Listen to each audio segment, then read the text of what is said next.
Hello, everyone. Thank you for joining me here today. My name is Layden Pearson, and today I have with me Elliot Akili, who is here to discuss the unfortunate events that took place on Friday the 15th in Christchurch. Do you want to say hi, Elliot? Oh, g'day. Hello to everyone out there. So, what do we know about what happened? First off, we want to, set everything on the table. What do we know what happened? What do we know didn't happen? Because I know there was a lot of confusion on Friday. Yes, and I think there's still a lot of information that has been going through, even in terms of the chronology of the day. So, I mean, it does seem to really focus around the coward who perpetrated these horrific crimes, the one who was an Australian who came over himself. And I think that's also quite a fascinating topic. I think analysing him will be bringing up quite a few things that we're starting to see more and more in our culture, I suppose you'd say. Mm-hmm. And it's something that's also a little bit parallel to what I've been watching in terms of our youth over the last 15-ish years. Yeah.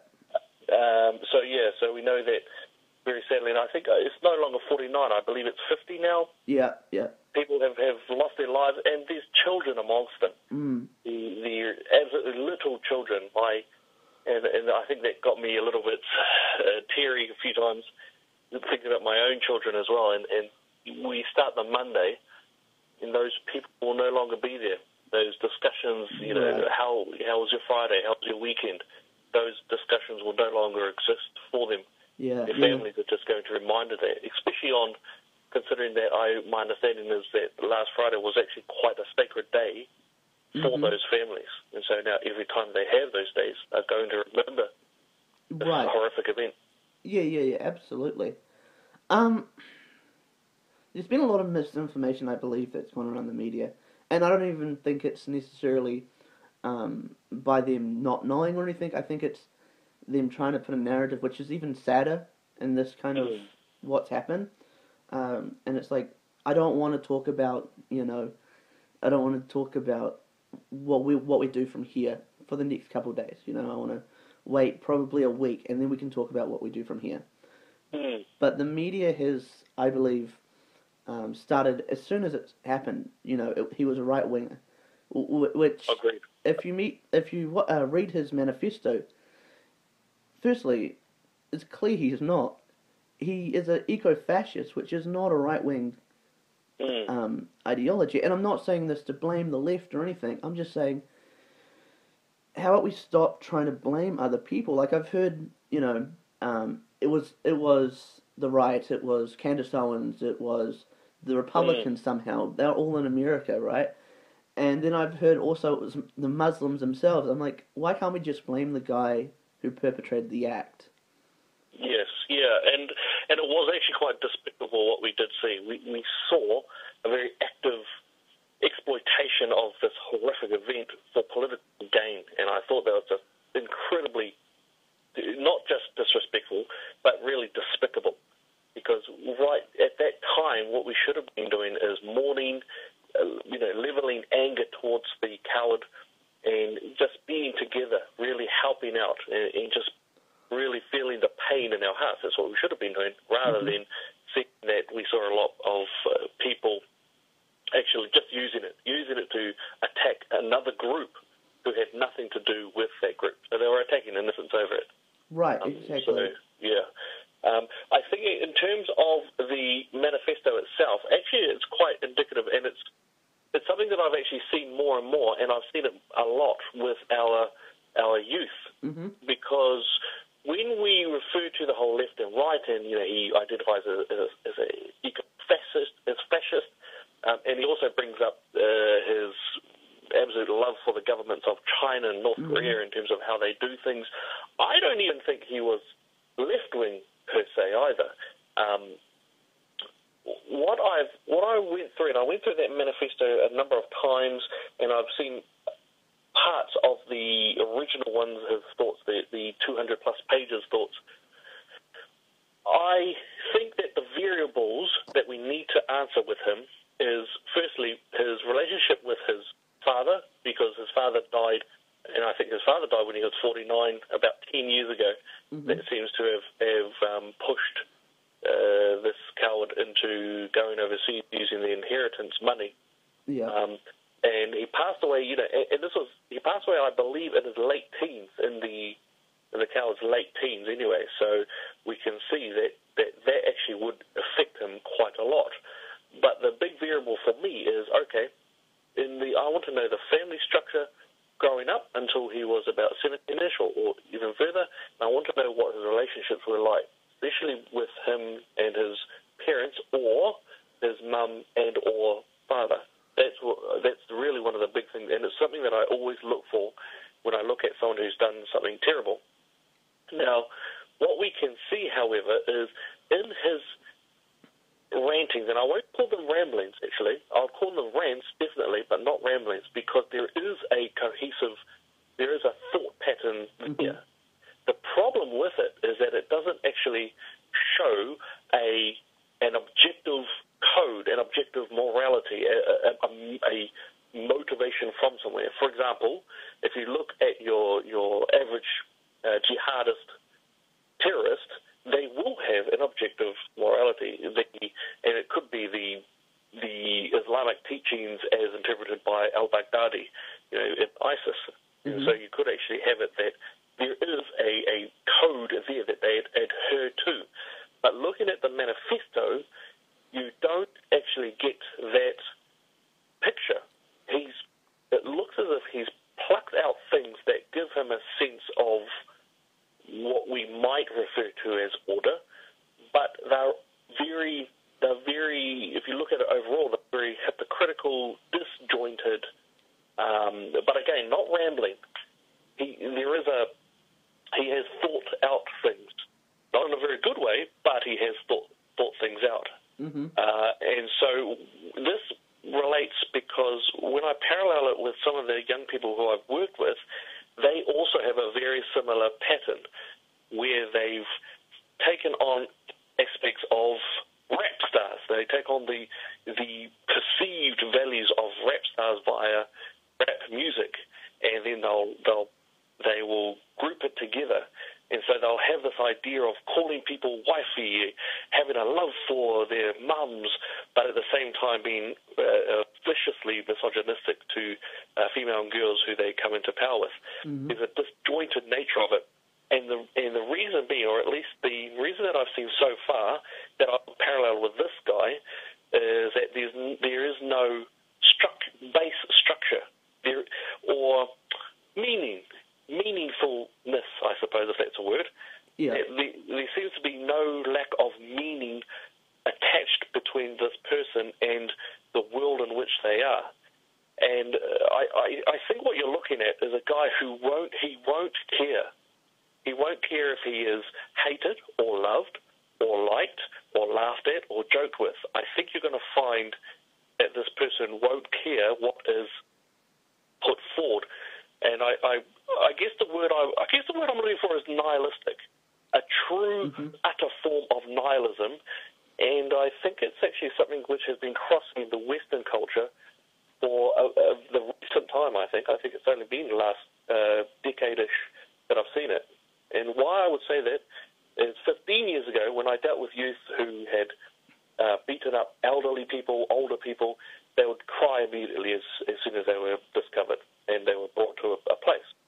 10-ish years ago, sure, yep, they got a little angry, whatever. But over the last 7 or 8 years, something I've noticed is a very severe lack of empathy, which is coming from a lack of finding meaning in the world, which is coming from a lack of the very basic values of family, of an objective morality, things like this. I actually think that this is this is not left or right.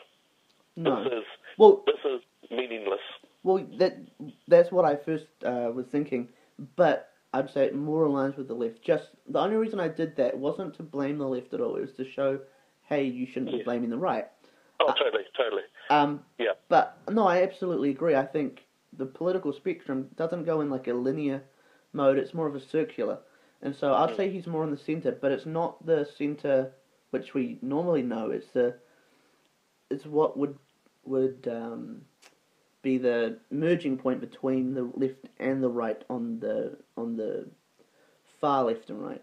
So it's far Yeah. centre. And I actually think that his love or his finding of attraction, and now this is, a lot of this is actually just based off my experience with young people and all that. So I've got no doctorate, nothing like that, but it's just based off what I've been watching over the last couple of decades over this and youth and what we've seen going on. But his love, or rather his attraction, radicalization, whatever you want to call it, with the government of China, for example, it could actually be his seeking of order in his life, or a code where he can finally attach to a code. Because when I look at it, I think, man, he seems to be looking for order, for a sense of a code, I suppose would be the way to say it. Yeah. But I don't think he has it. Mm. No, absolutely not. I've heard you multiple times call him a coward, and I really, really like that because it takes away any kind of, I guess, infamy in the way that he'd want infamy from him. Like, the whole week I've been calling him a loser because, Good on you, good on you. Because it's just like, who does this? No one in their right mind does this. He's an absolute loser, and he has nothing to put forward to not only our culture, any culture in the world, Yep. So also the government has been calling, Jacinda has been calling for governmental change in gun laws. Yes. I was wondering about your thoughts on that, and what you believe. I think any laws that are going to be thrown real fast together because of emotional reaction is incredibly dangerous. Right. I also know that they're really pushing for laws about free speech and freedom of what we would regard as expression online, and they were really knee-jerking it a lot. And I think that's actually really scary because you don't want to go down there. You don't want to punish someone in anger, and you don't want to make a decision about yourself when you're depressed. The last thing you want to do, emotions are important, but not when you're making decisions that will affect generations ahead of you. Can we jump back to that last point about the speech? Do you believe the not banning, but what's the word I'm looking for? The shaming of people speaking out freely. Do you believe that could give credence to this kind of, especially for youth, to this kind of action? Sorry, say that again? Could the shaming of speech or apparent... Oh, changing? You mean mucking around with the free speech laws? Right, yeah. So if people don't get to speak freely, then they feel the only option is to now go and attack people. I don't... usually when you engage, or when a country engages in the shutting down of free speech, generally it comes along with a few other laws in place that are part of that umbrella of suppression. And then, of course, yes, you do get into the need for freedom to rise up again and all those elements. But those get very suppressive. We have seen, of course, that this government is, as per a promise that they made in 2017, they're looking at changing the Human Rights Act to shut down free speech in terms of anything about gender identity, as well as following along with Canada and the US laws around about free speech. Yeah. Those are very, very new, as in no Western culture country has actually done this except for Canada. And so when Canada did it, so we actually don't know. In terms of our culture, we don't know. Because this is a very new thing. This is quite a scary element that when we look at a democratic country that's doing this, then, yeah, we don't know. But I think it's going to be incredibly scary if we do go through with it. So we will definitely oppose that anyway, because we need to make sure we're engaging our logic and our reason alongside with our emotional and our pain levels. Right. So if we go back to the gun topic for a second, Yep. just to get down to stuff, do you believe that restricting gun laws is helpful to stopping this kind of crime? Or should we keep them the same, or even should we loosen them a little bit? Well, we haven't released our firearms policy just yet. We've been actually talking with a whole bunch of people about that. But what I will say is that when this coward wrote what he wrote, he also wrote the attack that he had firearms, he had a couple of bombs that he had made, he had a vehicle as well. We know that in France, that trucks and cars have been used to mow down people. We know in Melbourne, I think it was, where that car mowed down people as well. Mm-hmm. So the choice of weapon, I think, is probably secondary to root causes and the origins of the desire to murder all of these people as well. And I think we also need to ask the question, where was the intelligence on this? Right. How did they miss this exactly? Because I've seen some of his writings, and if you've got algorithms that do check up on things anyway, we've got them anyway, whether we like them or not, we've got them. How did this guy actually slip through that crack? But in terms of firearms... I mean, he was everywhere. Sorry, what was that? He was everywhere online. He had a manifesto online. He was on, that Infinite channel or whatever, which is a disgusting site. Like, he was everywhere. Yeah, absolutely. It wasn't hard. He wasn't hidden or anything like that. He was around. So I think there definitely need to be some questions asked there. I think it would be good to look at some facts. When we talk about firearms, I think first off, wait before you're going to just go Angus on everything. Right. And then let's have a full-on robust chat. Let's bring out stats and figures. Let's see how many murderers are legal holders, how many crimes are committed in that regard. So first, I think we need to do that. And I think there's a fair question. Why do we need semi-automatics? If it's a shooting competition, I can understand. If it's shooting rabbits who require faster type shots, absolutely. Yeah, I think that's fine. But I also think it's happy to. We need to have that discussion, like a proper discussion, not some one-sided politician fight or anything like that. Right, and I guess I'd be on the side of loosen the reins and allow any gun. And the reason I say any gun is because the citizens, firstly, should have any gun that the military can have. Otherwise, these can be complete takeover by the military. And I'm not saying it's going to happen this generation or next generation, but we've seen those... the Second Amendment. Right. It's for that, just in case. Not that we believe it's going to happen, but we do know that power corrupts absolutely, So we should realize this and understand that we need these guns, not for shooting rabbits or anything like that, but to defend ourselves, not only from this guy, because if there was guns in the mosque, if they had a sidearm, it would have... nothing would have come of this, maybe 1 or 2 deaths, but like this guy would have been done within... I do recall that I think it was about 2 years ago when a carload of terrorists actually rolled up to a cartoon animators convention. It was actually armed security who stopped them dead in their tracks. Right. And so, they prevented a massacre there. Which is whole another conversation about our security industry and everything, because I know where it wins, and the people at the door it wins. I would say, I wouldn't feel safe if someone came in with a knife, for example, if I had those security defending me.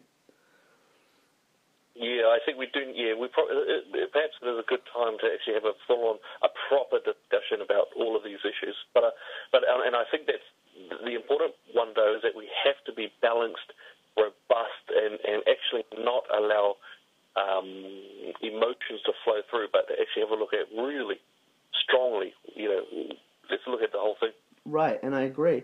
I absolutely agree. Like, I was looking just yesterday. I was like, considering this, and I was like, what is it like in the US when we go to countries, states that have loose gun laws, which is like Vermont or something like that, versus a state like California or New York, which has completely complex gun laws, you know, Mm. and I found out that the states with the more complex gun laws have an average of about 8.9 shootings a year in each state, not around the country, and the ones with looser gun laws have 1.6. Yeah, interesting. Yeah, so I mean that I think that's again my argument for this is that we're safer if we have guns. We can stop the terrorists. Like it took, I think, something like 13 minutes for them to even be notified about the attack, and he has Mm. 16 minutes of attacking these poor souls. Yeah, I mean, it definitely. Yeah, I mean, it definitely. I think there's some big questions, and I think that, yeah, I definitely think that a corridor on all of this would be quite powerful if it can be done in the right way. If Yeah, we don't just flip over ourselves and lose the agenda all the time. I actually think a good discussion will be very good. yeah, Mm. absolutely. Well, I'll thank you for joining me here today. Thank you. This has been incredible. Uh, Elliot Keeley, thank you, and I hope you can come on again. I still want to have the discussion about the refugee migrant crisis stuff, and also about when you get your policies out. I want to have a conversation about that. Sounds good. Awesome. All right, thank you. Thank you. Bye. Mm.